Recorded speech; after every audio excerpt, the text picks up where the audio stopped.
ഞാൻ സംഘിപ്പട്ടം പിന്നെ ഒരു എന്താ പറയുക ഒരു വർഗീയത ആ സമയത്ത് മനാഫ് തോളിൽ കൈവയ്ക്കുന്നത് കണ്ടോ? അതായത് അതൊന്ന് ചേർത്ത് പിടിച്ച് നിർത്തുക എന്നുള്ളതാണ്. ഈ മതസ്പർദ്ധ ഉണ്ടാക്കാൻ വേണ്ടി ശ്രമിച്ചു എന്നൊക്കെ പറയുമ്പോഴത്തേക്കും ഒരു യൂട്യൂബ് ചാനലിലൂടെ സ്വന്തം ജീവനക്കാരൻ്റെ വാർത്ത ലൈവായിട്ട് പറഞ്ഞുകൊണ്ടിരിക്കുന്ന ഒരു മനുഷ്യൻ എങ്ങനെയാണ് മതസ്പർദ്ധ ഉണ്ടാക്കിയത്? അസ്വസ്ഥമായ മനസ്സിൽ നിന്നുണ്ടാകുന്ന തീരുമാനങ്ങൾ പൂർണ്ണമായും തെറ്റായിരിക്കും. അതായത് 75,000 രൂപ ഒരു മാസം ഒരാൾ ഉണ്ടായിക്കൊണ്ട് ഒരു കുടുംബത്തിലേക്ക് ചെന്ന് കയറുന്നു. അയാളെ ഊറ്റി ബാക്കി എല്ലാവരും ജീവിക്കുന്നു. ബാക്കിയുള്ള ആണുങ്ങളും പെണ്ണുങ്ങളും എല്ലാം മൊണ്ണകൾ. ഹലോ ഫ്രണ്ട്സ്, എല്ലാവർക്കും ഏട്ടൻസ് വ്ലോഗിൻ്റെ പുതിയൊരു വീഡിയോയിലേക്ക് സ്വാഗതം. ഞാൻ വൈശാഖ് പുന്നശ്ശേരി. അപ്പോൾ നമ്മുടെ അർജുൻ ഫാമിലിയും മനാഫും തമ്മിലുള്ള ആ ഒരു ഉരസലുകൾക്ക് ഒരു നല്ലൊരു പരിസമാപ്തി ഉണ്ടായിരിക്കുകയാണ്. മനാഫ് അർജുൻ്റെ വീട്ടിലെത്തി വീട്ടുകാരുമായി സംസാരിച്ചു. അവർ സംസാരിച്ച് എല്ലാം പ്രശ്നങ്ങൾ തീർത്തു എന്നാണ് അവസാനമായി നമ്മൾ വാർത്തയിലൂടെ മനസ്സിലാക്കുന്നത്. വളരെ നല്ലൊരു കാര്യം, അങ്ങനെ തന്നെ വേണം. ഈ ഒരു സംഭവം കണ്ടപ്പോഴത്തേക്കും പലർക്കും മനസ്സിൽ തോന്നിയ ഒരു കാര്യം തന്നെയായിരുന്നു. പരസ്പരം സംസാരിച്ചാൽ തീരാവുന്ന പ്രശ്നങ്ങൾ മാത്രമേ ഉണ്ടായിരുന്നുള്ളൂ. അതിനെ വെറുതെ ഈ മീഡിയയിലേക്ക് കൊണ്ടുവന്ന് വലിച്ചിഴച്ച് ആൾക്കാരെ വലിച്ചിഴച്ച് ഈ നമ്മുടെ സ്വന്തം പല്ലിട കുത്തി നാറ്റിക്കുക എന്ന് പറയുന്ന ഒരവസ്ഥയിലേക്കാണ് കാര്യങ്ങൾ കൊണ്ടെത്തിച്ചത്. അത് എത്തിച്ചത് മാത്രമല്ല, അതിൽ ഫാമിലി എന്താണോ ഉദ്ദേശിച്ചത് അതിന് ജസ്റ്റ് ഓപ്പോസിറ്റാണ് സംഭവിച്ചത്. ഈ ഒരു വിഷയങ്ങളൊക്കെ തുടങ്ങുന്നതിന് മുമ്പ് വെറും 10,000 സബ്സ്ക്രൈബേഴ്സ് മാത്രം ഉണ്ടായിരുന്ന മനാഫിൻ്റെ ചാനൽ ഇന്നിപ്പോൾ ഏതാണ്ട് 4 ലക്ഷത്തിലേക്ക് വന്ന് നിൽക്കുകയാണ്. ഇങ്ങനെയുള്ള കാര്യങ്ങളെല്ലാം ഉണ്ടായതിന് പിന്നിൽ ഈ സംഭവം തുടങ്ങിയപ്പോൾ മുതൽ എനിക്ക് രണ്ടുപേരെ ഭാഗത്തും പക്ഷം ചേർന്നുകൊണ്ട് ഒരു വീഡിയോ ഇടാൻ വേണ്ടി എനിക്ക് തോന്നിയിട്ടില്ല. പലപ്പോഴും ഞാൻ വിചാരിച്ചു ഒരു വീഡിയോ ചെയ്യണം ഇതിനെപ്പറ്റി. കാരണം ഒരു മനുഷ്യന് വേണ്ടി അല്ലെങ്കിൽ ഒരു മനുഷ്യൻ്റെ ശരീരത്തിന് വേണ്ടിയെങ്കിലും ഇത്രത്തോളം ത്യാഗങ്ങൾ സഹിച്ച് ഒരാൾ നിൽക്കുക, അതിന് വേണ്ടത്ര അംഗീകാരം ലഭിക്കാതെ പോവുക എന്നുള്ളത് ഒരു ഭാഗത്ത്, അതായത് അംഗീകാരം നൽകേണ്ടവർ മാത്രമല്ല പഴി കൂടെ കേൾക്കേണ്ടി വരിക എന്ന് പറയുന്നത് അത് ഒരിക്കലും അംഗീകരിക്കാൻ പറ്റാത്തൊരു കാര്യമാണ്. മറിച്ച് ഇപ്പുറത്തെ സൈഡിലെ ഫാമിലിയുടെ ഭാഗത്തും ചിന്തിക്കുമ്പോഴത്തേക്കും സ്വന്തം മകനെ നഷ്ടപ്പെട്ട ഒരു അമ്മയും അച്ഛനുമുണ്ട്, ഒരു സഹോദരി, സ്വന്തം ജ്യേഷ്ഠനെ നഷ്ടപ്പെട്ട സഹോദരിയുണ്ട്, ഭർത്താവുണ്ട്, ഒരു കുഞ്ഞു മകനുണ്ട്.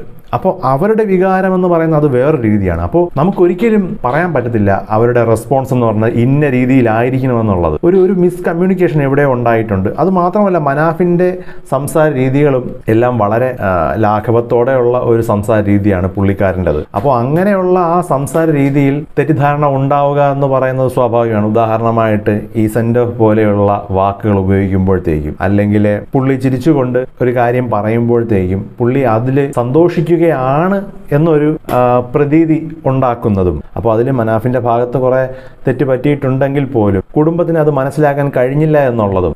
മനാഫിന്റെ ഭാഗത്തു നിന്നുള്ള തെറ്റുകളെല്ലാം വളരെ വളരെ മൈന്യൂട്ടാണ്, വളരെ ചെറുതാണ്. എന്നിട്ട് പോലും ആ ഒരു വ്യക്തി നിരുപാധികം മാപ്പ് പറയാൻ തയ്യാറായി. എന്നിട്ട് കുടുംബം കൊടുത്ത പരാതിയിന്മേൽ മനാഫിനെ പ്രതിയാക്കി കേസെടുക്കുന്നു. ഈ മതസ്പർദ്ധ ഉണ്ടാക്കാൻ വേണ്ടി ശ്രമിച്ചു എന്നൊക്കെ പറയുമ്പോഴത്തേക്കും അതിൻ്റെ ഒരു ആഴമെന്ന് പറയുന്നത് എത്രത്തോളമാണെന്നുള്ളതാണ്. ഒരു യൂട്യൂബ് ചാനലിലൂടെ സ്വന്തം ജീവനക്കാരൻ്റെ വാർത്ത ലൈവായിട്ട് പറഞ്ഞുകൊണ്ടിരിക്കുന്ന ഒരു മനുഷ്യൻ എങ്ങനെയാണ് മതസ്പർദ്ധ ഉണ്ടാക്കിയത്? അപ്പം അങ്ങനെ ഉത്തരം കിട്ടാത്ത ഒരുപാട് ചോദ്യങ്ങളുണ്ടായിരുന്നു. സംഭവങ്ങളുടെ എല്ലാം തുടക്കം എന്ന് പറയുന്നത് അർജുനെ കിട്ടി അർജുൻ്റെ സഹോദരിയുടെ ബൈറ്റ് എടുക്കാൻ നേരത്ത് മനാഫിനെ വേണ്ട രീതിയിൽ പരിഗണിച്ചിട്ടില്ല എന്ന രീതിയിൽ ഒരു സംസാരമായിരുന്നു സഹോദരിയുടെ ഭാഗത്തുനിന്നും ഉണ്ടായത്. അത് കേൾക്കുമ്പോൾ ഒട്ടുമിക്ക ആൾക്കാർക്ക് തോന്നി അതെന്താണ് അങ്ങനെ പറഞ്ഞത്? ഇത്രയും ദിവസം അവിടെ കഷ്ടപ്പെട്ട് നിന്ന മനുഷ്യനെ പൂർണ്ണമായും തള്ളിക്കളയുന്ന രീതിയിലാണല്ലോ എന്ന രീതിയിൽ മനസ്സിലായിട്ട് ആൾക്കാർ ആ രീതിയിൽ കമന്റ് ഇടാൻ തുടങ്ങി. അവിടെ മുതൽ പരിപാടി തുടങ്ങി. അവിടെ മുതൽ അവർ എല്ലാം സസ്പീഷ്യസ് ആയിട്ട് കണ്ടു തുടങ്ങി. മനാഫ് ചെയ്യുന്ന പ്രവൃത്തികളെല്ലാം അവർക്ക് എതിരായി തുടങ്ങി. കാരണം സ്വന്തം കുടുംബത്തിന്, അതായത് അർജുൻ മരിച്ചിട്ടുള്ള ആ ഒരു സിമ്പതി കുടുംബത്തിന് കിട്ടേണ്ടതിന് പകരം അതിൻ്റെ ഹൈപ്പെല്ലാം കിട്ടിക്കൊണ്ടിരിക്കുന്നത് മനാഫിനാണ്. മീഡിയക്കാരാണെങ്കിൽ മനാഫിൻ്റെ അടുത്തേക്ക് പോകുന്നു, മനാഫിൻ്റെ ഒരു വിജയമായി ഇതിനെ കാണുന്നു. അപ്പോൾ കുടുംബത്തിൻ്റെ അറ്റൻഷൻ, കുടുംബത്തിന് കിട്ടേണ്ട അറ്റൻഷൻ മുഴുവൻ മനാഫിലേക്ക് പോയിക്കൊണ്ടിരിക്കുകയാണ്. അങ്ങനെ ഇവർ തമ്മിൽ ഒരു മിസ്കമ്മ്യൂണിക്കേഷൻ ഉണ്ടാകുന്നു. അതിനിടയ്ക്ക് ഫാമിലി മെമ്പേഴ്സൊക്കെ പറയുന്നുണ്ട് മനാഫിനെ വിളിക്കാൻ ശ്രമിച്ചിട്ട് മനാഫ് കോൾ അറ്റൻഡ് ചെയ്യുന്ന സിറ്റുവേഷൻ ഉണ്ടായില്ല. അങ്ങനെയൊക്കെയുള്ള ഒരുപാട് കാര്യങ്ങളുണ്ടായി. ഇതിൻ്റെ എല്ലാം അവസാനമായി. അപ്പം ഇത് സംഭവം പരസ്പരം ഇവർ ഈ സംസാരത്തിൽ നിന്ന് തന്നെ നമുക്ക് മനസ്സിലായതാണ് ഇവർ ഒരുമിച്ച് സംസാരിച്ചാൽ തീരേണ്ട പ്രശ്നമാണ് എന്നുള്ളത്. അത് അങ്ങനെ തന്നെ എത്തിയിരിക്കുകയാണ്. അപ്പോൾ അതിൻ്റെ വിഷ്വൽ ഇപ്പോൾ വന്നിട്ടുണ്ട്. നമുക്കത് വളരെ സന്തോഷപൂർവ്വം നമുക്കത് കാണാം. അപ്പോൾ നമ്മൾ തീർച്ചയായിട്ടും ഇത് ഇനി ഇവിടുന്ന് അങ്ങോട്ടേക്ക് ചേർത്ത് പിടിക്കുക എന്നുള്ളതാണ്. ഒരുപാട് മയപ്രയാസത്തിലാണുള്ളത്. അപ്പോൾ നമുക്ക് തീർച്ചയായിട്ടും ഈ വിഷയം ഇവിടെ വെച്ചിട്ട് നമുക്ക് അങ്ങോട്ട് അവസാനിപ്പിക്കുക. ഇത് നമ്മളെ കുട്ടികളാണ്. നമുക്ക് എന്താ പറഞ്ഞു കഴിഞ്ഞാൽ ഇവർക്കും എനിക്കും ഒക്കെ ഇനിയും ജീവിക്കേണ്ടതാണ് ഈ സമൂഹത്തിൽ. പിന്നെ ഇവരെ സംഗി പിന്നെ അളിയ അങ്ങനെയൊക്കെയുള്ള അഭിസംബോധന ഒന്നും ദയവ് ചെയ്ത് ചെയ്യരുത്.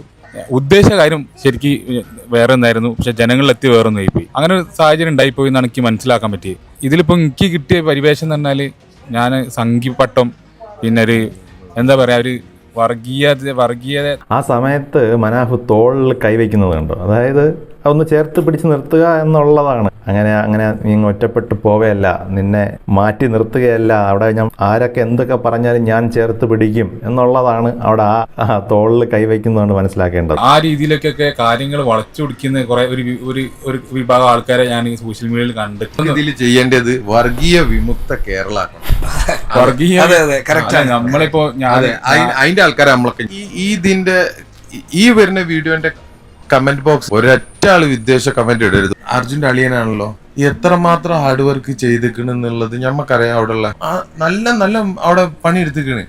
പിന്നെ എന്താ പറഞ്ഞു കഴിഞ്ഞാലും ഞാൻ പല സ്ഥലത്തും റെക്കഗ്നൈസ് ചെയ്ത് ഞാൻ പ്രത്യേകം എടുത്ത് പറഞ്ഞിരിക്കണ ഇതിന്റെ കാര്യം. ഓക്കെ, അപ്പോൾ എന്തൊക്കെയാണെങ്കിലും അവർ ഒരുമിച്ച് പ്രശ്നങ്ങളെല്ലാം പറഞ്ഞ് തീർത്ത് അല്ലെങ്കിൽ ഒറ്റക്കെട്ടായി ഇനി മുന്നോട്ട് പോകും എന്ന രീതിയിൽ കാര്യങ്ങൾ എത്തിച്ചിരിക്കുകയാണ്. വളരെ നല്ല കാര്യം. അപ്പോൾ ഇതിൻ്റെ ഇടയിലുണ്ടായ ചില പ്രശ്നങ്ങളിൽ എനിക്ക് തോന്നിയത്, ഒന്ന് ഈ പറയുന്ന സാലറി, അർജുൻ്റെ സാലറി പറഞ്ഞ ഒരു വിഷയമുണ്ടായിരുന്നു. പിന്നെ നമ്മൾ ആ സാലറി എന്തിനങ്ങനെ കൂട്ടി പറഞ്ഞത്, ഇനിയിപ്പം അയാൾ അത്രത്തോളം പൈസ കൊടുക്കുന്ന ആളാണെന്ന് മീഡിയയും ജനങ്ങളെ അറിയിക്കാൻ വേണ്ടിയാണോ അങ്ങനെ ചെയ്തതെന്നുള്ള രീതിയിൽ കുടുംബം തെറ്റിദ്ധരിച്ചു. മനാഫ് പറയുന്നത് അത് അത്രയും വലിയൊരു തുക കൊടുക്കുന്നത്, അതായത് ബാറ്റ ഉൾപ്പെടെ കൊടുക്കുന്നു എന്ന് കണ്ടു കഴിഞ്ഞാൽ ഇൻഷുറൻസ് തുക കിട്ടും എന്നുള്ളതാണ്. പക്ഷെ അതൊരു വളരെ ബാലിശമായ ഒരു ആർഗ്യുമെൻ്റ് ആയിപ്പോയി. കാരണം ഇത്രയും വലിയൊരു തുക ശമ്പളമായി അല്ലാതെ ബാറ്റ ഉൾപ്പെടെ കൊടുക്കുന്നതൊന്നും ഒരു ഇൻഷുറൻസ് കമ്പനിയും മുഖവരിക്ക് എടുക്കുകയില്ല. എക്സ്ട്രാ ഡ്യൂട്ടി എടുത്ത് നമ്മളത് കിട്ടിക്കഴിഞ്ഞാൽ അത് ചെയ്ത് വാങ്ങിച്ച ഒരു ഇൻകമാണ്, അല്ലാതെ അത് അയാളുടെ ബേസിക് സാലറിയിൽ അതൊരു മാറ്റം വരുത്തുന്നില്ല എന്നുള്ളതാണ്. അപ്പോൾ ആ ഒരു കാര്യം മനാഫ് അറിയാതെ പോയതാണോ അല്ലെങ്കിൽ അത് മനഃപൂർവ്വം എന്തോ അതൊരു ശരിയായ രീതിയായി തോന്നുന്നില്ല. അപ്പോൾ അത് കുടുംബത്തിന് വളരെയധികം ബുദ്ധിമുട്ടുണ്ടാക്കിയ ഒരു കാര്യമാണ്. കാരണം ഈ പറയുന്ന 75,000 രൂപ കൊണ്ടുപോലും അവന് കുടുംബത്തിനൊന്നും ആവുന്നില്ല എന്ന് പറഞ്ഞു. ഫുള്ളും ഈ കുടുംബത്തിലേക്ക് വേണ്ടി ചിലവഴിക്കുന്നതായി ബാക്കിയുള്ളവന്മാരെല്ലാം പണിയെടുക്കാത്തവന്മാരും ഒരു വകയ്ക്കും കൊള്ളാത്തവന്മാരായിട്ടൊക്കെ ഒരു ചിത്രീകരണം ഉണ്ടാവും. മനസ്സിലായില്ലേ? അതായത് 75,000 രൂപ ഒരു മാസം ഒരാൾ ഉണ്ടായിക്കൊണ്ട് ഒരു കുടുംബത്തിലേക്ക് ചെന്ന് കയറുന്നു. അയാളെ ഊറ്റി ബാക്കി എല്ലാവരും ജീവിക്കുന്നു. ബാക്കിയുള്ള ആണുങ്ങളും പെണ്ണുങ്ങളും എല്ലാം മൊണ്ണകൾ എന്ന രീതിയിലേക്ക് കാര്യങ്ങളെത്തി. അപ്പം പുള്ളി വളരെ നിഷ്കളങ്കമായി നല്ലതിന് വേണ്ടി പറഞ്ഞ ഒരൊറ്റ ഡയലോഗ് നേരെ ഉൾട്ട ആയി തിരിച്ചടിച്ചു.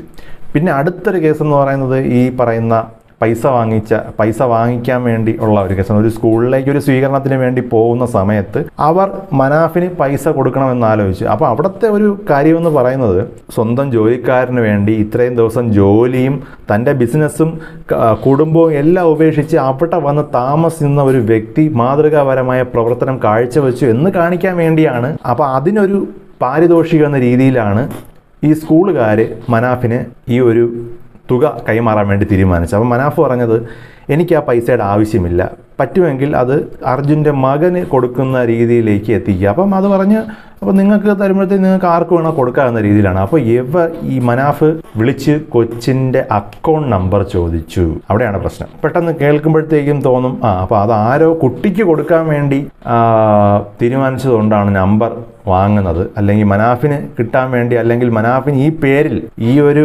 വിഷയം മുതലെടുത്ത് മനാഫ് കുറേ പൈസ ഉണ്ടാക്കുന്നു എന്നുള്ള ആ ഒരു സംസാരവും അളിയൻ്റെ ഭാഗത്തു നിന്നുണ്ടായിരുന്നു.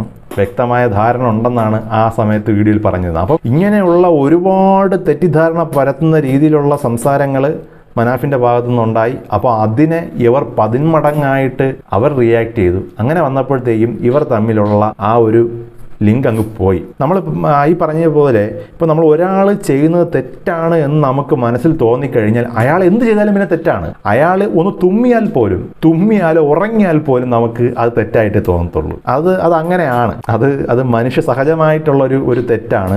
അത് പ്രത്യേകിച്ച് ഇങ്ങനെ ഒരു ഘട്ടത്തിൽ ഒരു മകനെ നഷ്ടപ്പെട്ട് ഒരു അമ്മയും അച്ഛനും ഒരു അനിയത്തി, ഭാര്യ, അളിയൻ, അപ്പോൾ അവർക്ക് പിന്നെ എല്ലാം വൈകാരികമായി മാത്രമേ കാണാൻ പറ്റത്തുള്ളൂ. അവർക്ക് അതിനെ വളരെ ക്ലിയറായിട്ട് എന്താണെന്നുള്ളത് ചിന്തിക്കാനുള്ള ഒരു അവസരം കിട്ടത്തില്ല. അസ്വസ്ഥമായ മനസ്സിൽ നിന്നുണ്ടാകുന്ന തീരുമാനങ്ങൾ പൂർണ്ണമായും തെറ്റായിരിക്കും എന്ന് പറയുന്നത് പിന്നെ ഏറ്റവും ഉത്തമ ഉദാഹരണമാണ്. അത് ഈ കേരളം കണ്ട് പഠിക്കേണ്ടതാണ്. കാരണം ഇവരെ മനസ്സെല്ലാം അസ്വസ്ഥമാണ്. അപ്പോൾ അവർ ഓരോ കാര്യങ്ങൾ കണ്ട് മനസ്സിലാക്കുന്നതിലും അനലൈസ് ചെയ്യുന്നതിലും എല്ലാം ഒരുപാട് പാളിച്ചകളുണ്ട്. ആ പാളിച്ചകളാണ് ഈ വിഷയങ്ങളെയെല്ലാം ഈ രീതിയിലേക്ക് കൊണ്ടെത്തിച്ചത്.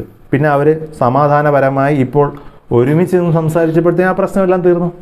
ഇത്രയേ ഉള്ളൂ. അപ്പം ഇത്രയും ഈ ഒരു സംസാരത്തിലൂടെ തീർക്കേണ്ട കാര്യങ്ങൾ പത്രസമ്മേളനത്തിലൂടെയും കേസിലൂടെയും അവിടെയും ഇവിടെയുമായിട്ട് അനാവശ്യമായിട്ട് ഒരുപാട് വലിച്ചു നീട്ടേണ്ടി വന്നു. അപ്പോൾ ഇതൊക്കെയാണ് ഈ വിഷയത്തിൽ നിന്ന് നമ്മൾ പഠിക്കേണ്ട പാഠങ്ങളെന്ന് പറയുന്നത്. അതിപ്പോൾ മനാഫിനായിക്കോട്ടെ, കുടുംബത്തിനായിക്കോട്ടെ, ഇത് കണ്ടുകൊണ്ടിരിക്കുന്ന ബാക്കി മലയാളികൾക്കും ഒരു വലിയ പാഠം തന്നെയാണ്. അപ്പോൾ അത്രയേ ഉള്ളൂ. മറ്റൊരു വിഷയമായി അടുത്തൊരു വീഡിയോയിൽ വീണ്ടും കാണാം. അതുവരെ ഗുഡ് ബൈ.